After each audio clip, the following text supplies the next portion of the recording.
এখানে একটা কোশ্চেন দিয়েছে, বলছে 2000-এর পাওয়ারে আছে কি 10 equals to 1.024 equals to 10 to the power K হলে তখন কে এর ভ্যালু কত। দেখো এই 2000 হোল টু দি পাওয়ার যদি 10, এটাকে যদি আমি 2 × 1000 হোল টু দি পাওয়ার 10 আমি হিসেবে ভাঙতে পারি তো। আর 1.024কে আমি কি লিখতে পারি, 1.1024 divided by 1000 into 10 to the power K.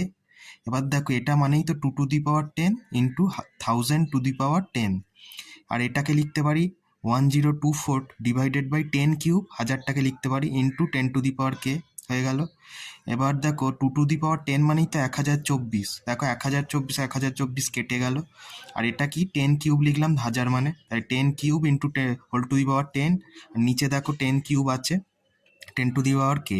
এবার 10 টু দি পাওয়ার 30 মানেই তো দেখো 10 to the power K minus 3, তাহলে কে ইকুয়ালস টু কত, 33। এটাই এর কারেক্ট অ্যান্সার।